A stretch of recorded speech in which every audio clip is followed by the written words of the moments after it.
Hi, and welcome to Creepy Crime Story Wedyate, where the darkest truths aren't imagined. They're real.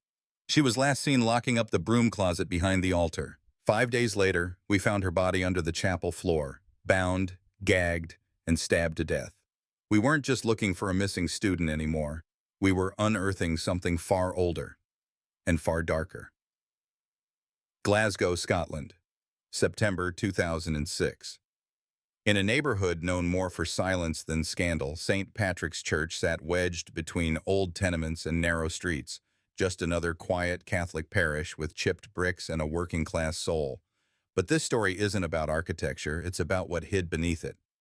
Angelika Kluk was 23, a university student from Poland spending her summer break learning English abroad and helping out at a church to make ends meet. She wasn't a drifter, she wasn't troubled, she didn't live dangerously. She cooked, cleaned, translated for priests, and studied in between masses.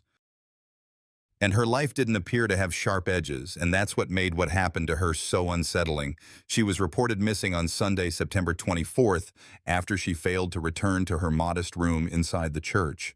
There was no broken window, no overturned furniture, no sign of struggle. She had simply vanished. No one had seen her leave, no phone calls, no text messages. Just a closed door and unanswered questions. Initial checks turned up nothing. A missing person report was filed the following day, but there was no panic in the air yet. She was an adult, after all.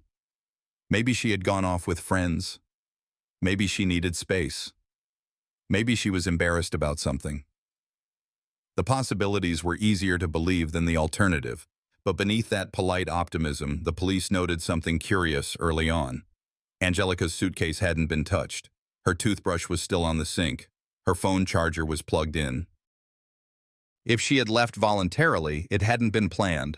And then there was the man in the maintenance van. A temporary handyman had been doing repair work around the church for several weeks.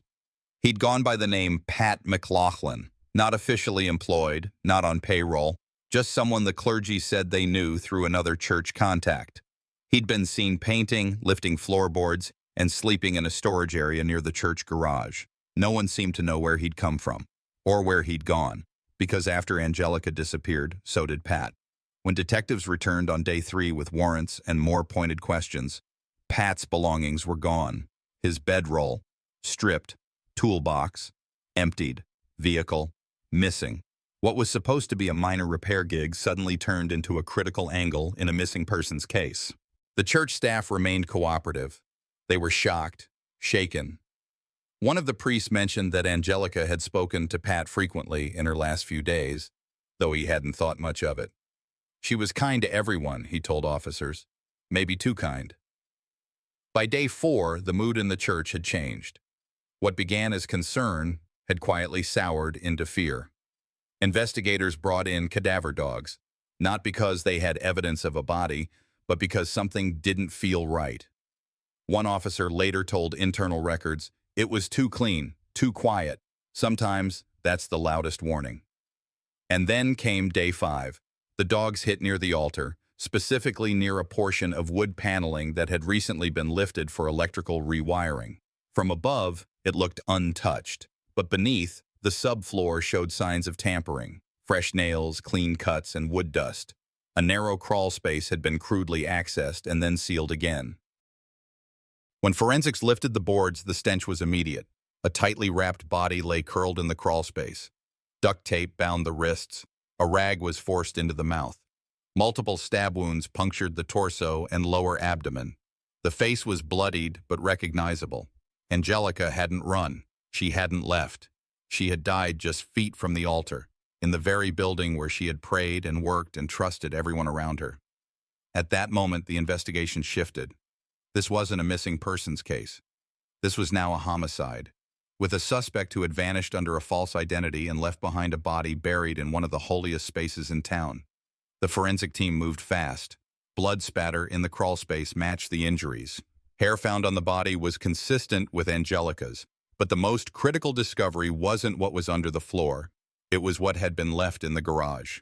A coil of used duct tape, a screwdriver with red-brown residue, and a faint set of muddy boot prints leading from the garage door to the rear side of the altar.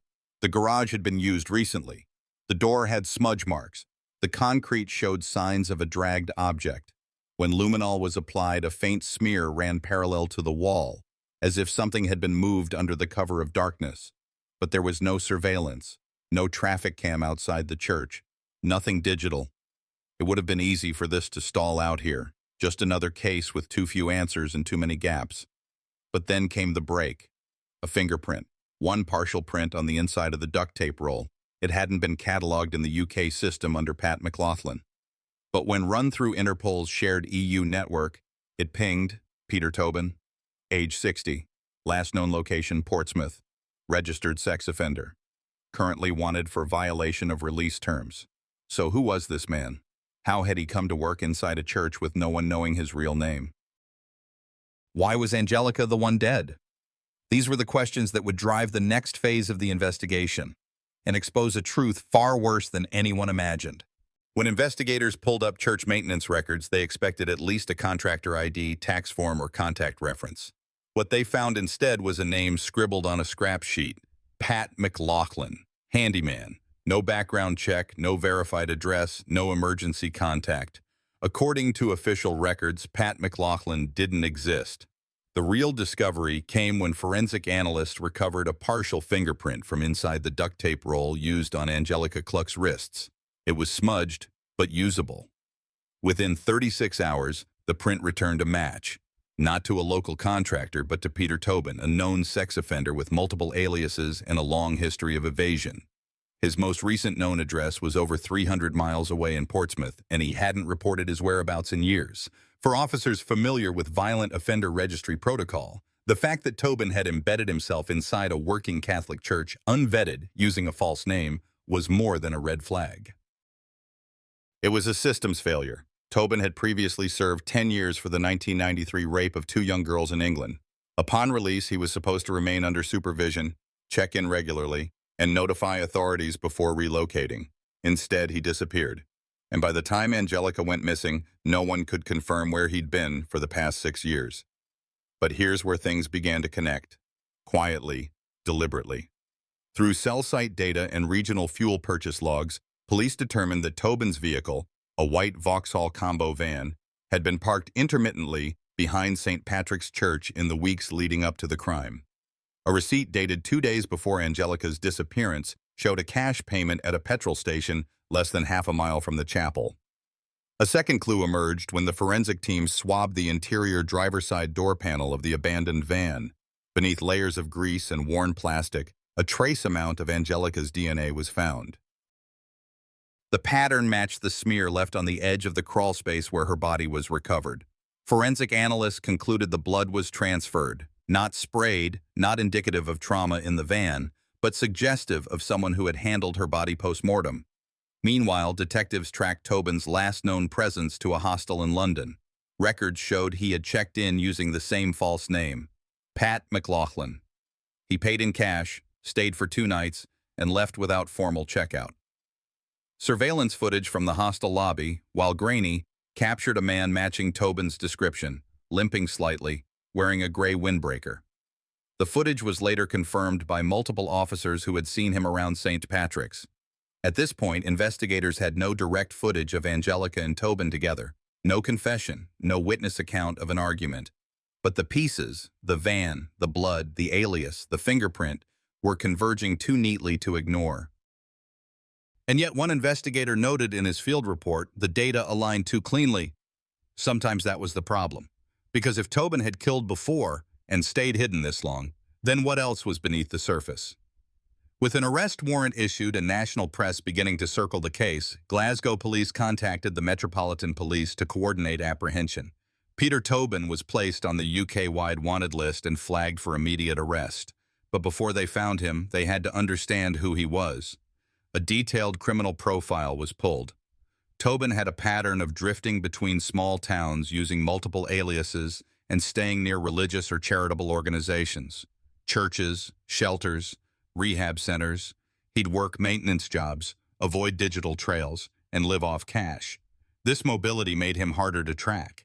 His tendency to prey on vulnerable women and teenage girls made him far more dangerous than a transient offender. Psychological analysis from his 1993 case suggested he exhibited traits of calculated violence, high control, and sexual sadism. He rarely struck without planning. He often targeted isolated or low-supervision environments. And he never stayed long once suspicion formed. In short, Angelica's death didn't look like a spontaneous act. It looked like the continuation of a pattern. The question wasn't just who Peter Tobin was. The question now was, what else had he done? The floor was solid pine, fitted decades earlier, sealed in lacquer in history. But when the forensic team lifted the first few planks behind the altar at St. Patrick's Church, it didn't creak. It gave. The crawl space beneath was narrow, maybe 18 inches deep, dark, dry, and never meant to hold what it did.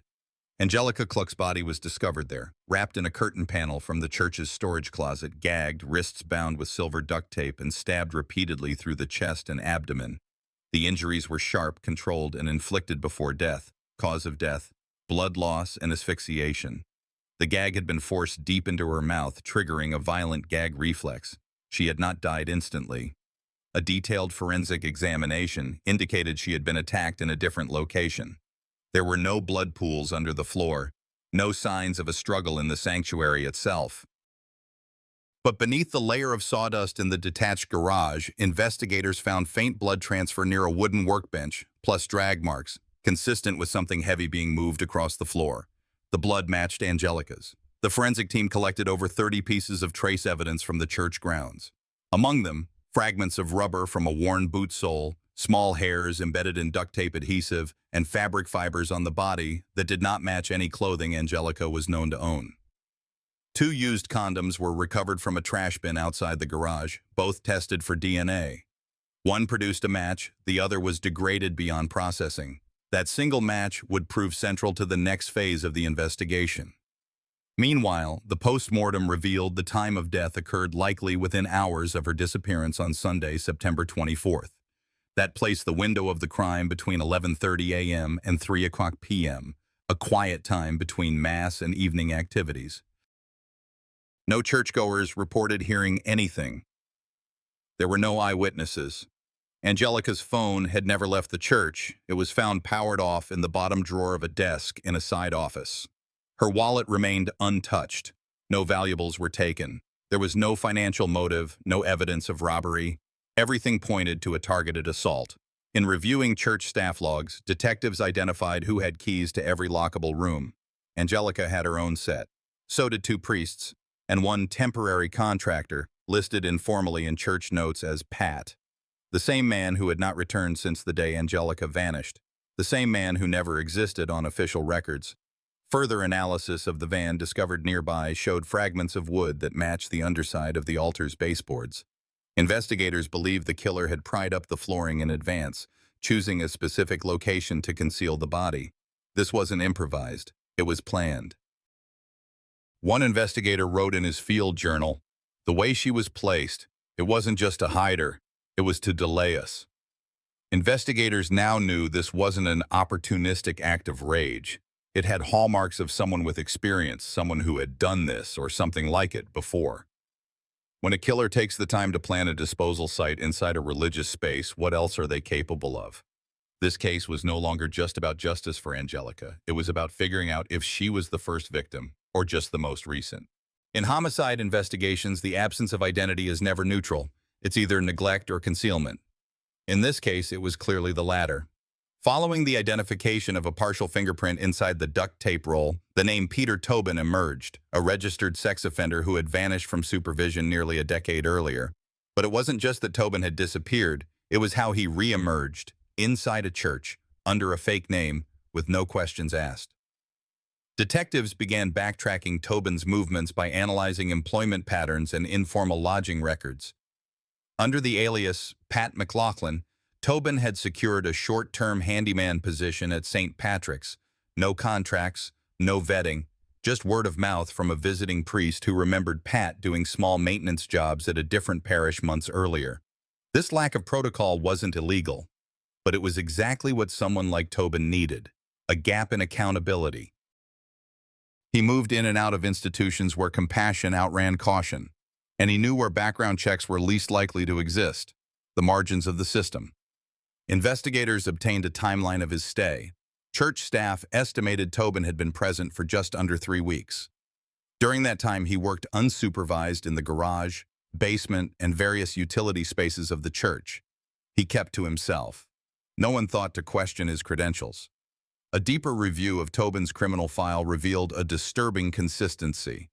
His previous convictions involved manipulation, control, and victims who trusted him. His methods followed a predictable but hard-to-catch pattern: build rapport, isolate the target, control the environment, then attack. Always in places where silence could be rationalized. What disturbed detectives now wasn't just how Tobin murdered Angelica.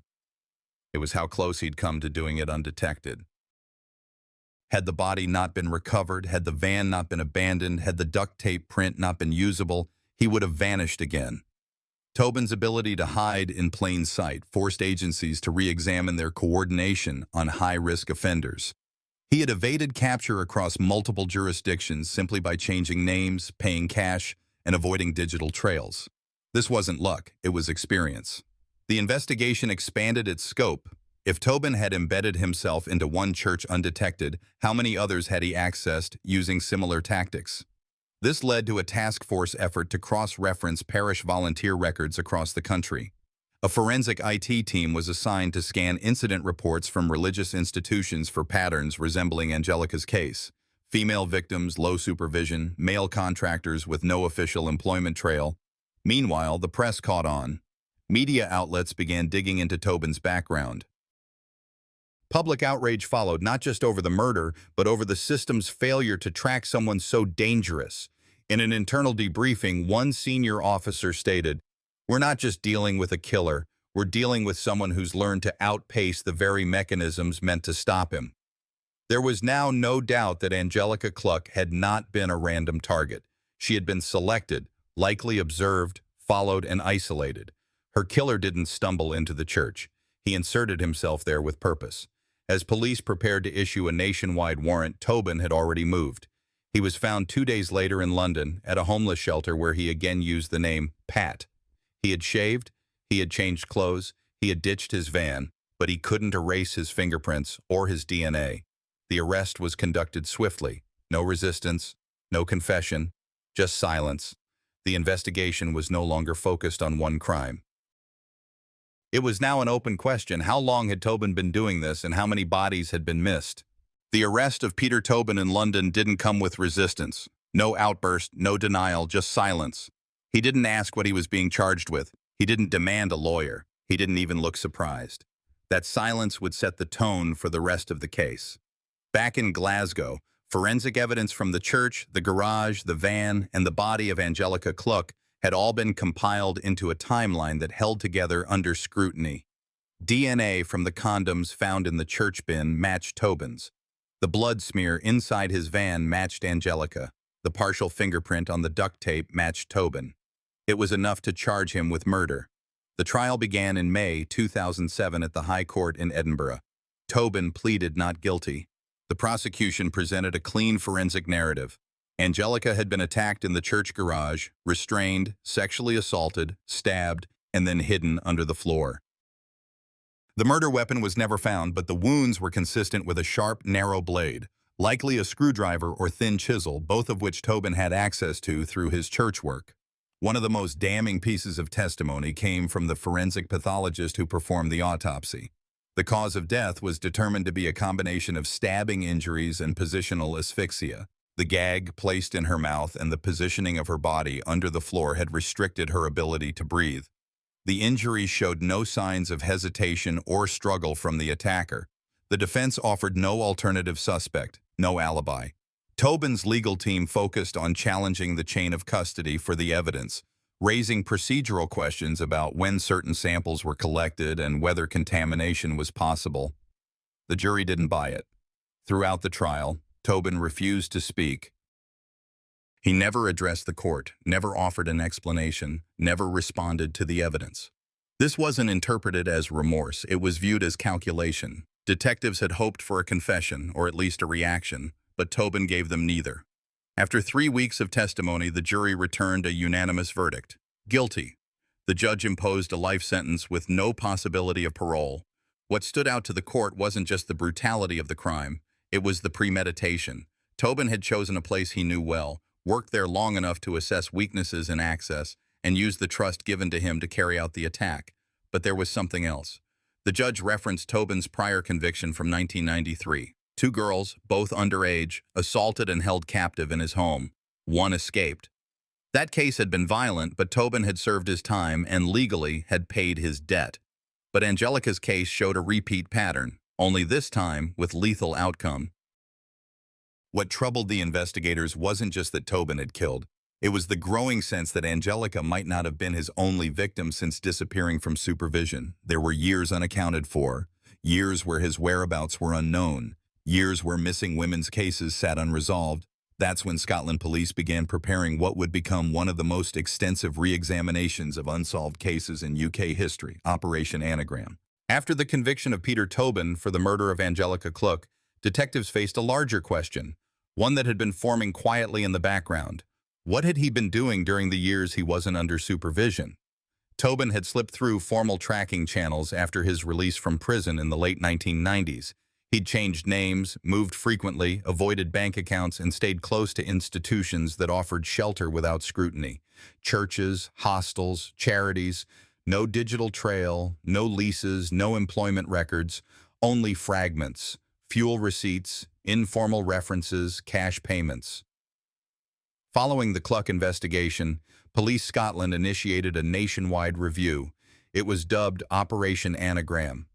The mission: cross-reference Tobin's known movements, aliases, and time gaps against all unresolved missing persons and unsolved murders involving women and girls, particularly those who had disappeared between 1969 and 2006. The operation name wasn't symbolic. It was practical. Investigators believed Tobin had lived dozens of lives under dozens of false names. Their task was to unscramble the pattern. The team began by mapping out verified locations: prisons, confirmed addresses, employment connections. Then they examined every regional police database dating back decades for cases involving female victims that matched Tobin's profile, single victims, isolated environments, sexual assault indicators, no forced entry or failed ID of perpetrator. From there, they layered in forensic gaps, cases without DNA or where suspect samples had degraded over time. In total, Operation Anagram reopened over 90 cold cases for review. Many of them had long faded from public memory, but one file stood out immediately. In 1991, Vicky Hamilton, 15, vanished while waiting for a bus in Bathgate, West Lothian. She had been walking home after visiting her sister. She was last seen near a takeaway restaurant. Her body had never been found. The case had gone cold for over a decade. There had been no prime suspect. Around the same time, also in 1991, Dinah McNichol, 18, disappeared while hitchhiking home from a music festival in Hertfordshire. She, too, had never been located. No clear motive, no body. Just another teenager added to a long list of British missing persons. When investigators layered Tobin's known movements with these cases, the overlap was immediate and disturbing. He had been living in Bathgate during Vicky Hamilton's disappearance, and he had moved to southeast England near Essex within weeks of Dinah McNichol's disappearance. Warrants were quickly obtained to search the former residence Tobin had occupied in Margate, Kent, a modest property he had sold years earlier. The current homeowners cooperated. Ground-penetrating radar was brought in to scan the backyard. The results came back positive. Subsurface anomalies indicated the presence of disturbed soil. Forensic excavation began. 2 sets of remains were recovered from beneath the patio, both female, both consistent with teenage victims, both buried in plastic sheeting and carpet under layers of concrete. DNA confirmed it. Vicky Hamilton and Dinah McNichol had been buried together in the garden of a man who at the time was already a registered sex offender. This wasn't just a breakthrough, it was confirmation that Angelica Cluck had not been the first victim, and likely not the last. Operation Anagram expanded. Investigators cross-examined all cases involving Tobin's known aliases. Each forensic team reopened their regional evidence stores to retest trace samples using modern methods. Property records, death certificates, hostel registries, and even archived letters were reanalyzed to trace his movements, but Tobin remained silent. He offered no cooperation, no confession, no reaction. That in itself told investigators everything. After Peter Tobin's arrest, detectives launched Operation Anagram, an effort to trace his movements and link him to other unsolved crimes across the UK. He had used over 40 aliases and moved frequently between cities, often working in churches or boarding houses. He blended in by design, leaving few official traces. Investigators built a detailed timeline using travel records, rental history, and old employment logs. Cross-referencing this with missing persons reports, they found disturbing overlaps. Cases like Vicky Hamilton and Dinah McNichol had already exposed his capacity for premeditated murder. Now, older cases like that of Jesse Earle from Sussex, 1980, were reopened based on his proximity at the time. Forensic reanalysis yielded partial DNA similarities, but not enough for formal charges. Still, the behavioral patterns were undeniable. Tobin targeted isolated young women, often students or travelers. He used charm, fake names, and institutional trust to gain access, then controlled the scene with calculated violence. Evidence from past lodgings showed signs of staging and concealment. What alarmed investigators most wasn't just what they found, it was how much had gone unnoticed for years. Survivors came forward describing near-identical encounters with Pat McLaughlin. Churches hadn't conducted proper background checks. Some victims had never even been reported missing. Tobin didn't outwit the system, he exploited its blind spots. Peter Tobin's arrest in October 2006 was not the end of a single case. It was the start of a wider reckoning. The evidence recovered in the murder of Angelica Cluck had been thorough. Meticulous DNA matching, blood transfer analysis, and trace evidence across clothing, tape, and concealed weapons. But as Scotland closed the file on Angelica's death, England reopened dozens of others. The National Crime Agency launched Operation Anagram, a nationwide inquiry aimed at retracing Tobin's movements across the UK between the 1970s and 2006. Investigators cross-referenced unsolved missing persons cases with employment records, police reports, and property histories linked to Tobin's aliases. A disturbing pattern emerged. Wherever Tobin lived, women disappeared. In 2007, Tobin was convicted of 2 additional murders, Vicky Hamilton, 15, and Dinah McNichol, 18, both teenagers who vanished in the early 1990s. Their remains were found buried in the garden of a house Tobin once occupied in Margate, Kent. The killings bore similar hallmarks: sexual violence, concealment of bodies, calculated evasion. Tobin had refined his ability to hide in plain sight, posing as a handyman, religious volunteer, or lonely retiree. Yet it was Angelica's case, the one that broke the cycle. Her forensic trace tied Tobin to a crime so recent and so public, he couldn't cover his tracks. Her death forced police to look backward. In that sense, her story served not only justice, but prevention. The trial for Angelica's murder concluded with a life sentence. The judge ordered Tobin to serve a minimum of 21 years, though prosecutors made it clear this man would never leave prison. The media branded him a serial predator hiding behind religion, exploiting churches and charities to gain trust and access. But in the end, he underestimated the reach of forensic science and the persistence of modern investigators. In prison, Tobin offered no remorse. He refused to assist in identifying other possible victims. He died behind bars in 2022, still under suspicion for multiple unsolved disappearances. The exact number of lives he destroyed remains unknown. What's known is this: Angelica Cluck's murder exposed a pattern that would have otherwise stayed buried. Her case proved how one act of violence properly investigated can illuminate decades of hidden horror. In reviewing this case, one question lingers: how many other predators remain unexposed simply because no one dug beneath the floorboards? In the end, this wasn't just a story about a church, a killer, or even a victim. It was a story about how the truth eventually finds its way to the surface. If there's one thing I've learned from following this case, it's that silence and trust can be dangerous when placed in the wrong hands. We owe it to people like Angelica to stay aware, speak up, and never ignore the small signs. What do you think? Should churches be held more accountable for background checks? Should volunteers undergo stricter vetting? Let me know in the comments. Your voice matters. And if this video made you pause, reflect, or feel something real, consider subscribing. Drop a comment telling me where you're watching from or why this case hit home for you. I read every one,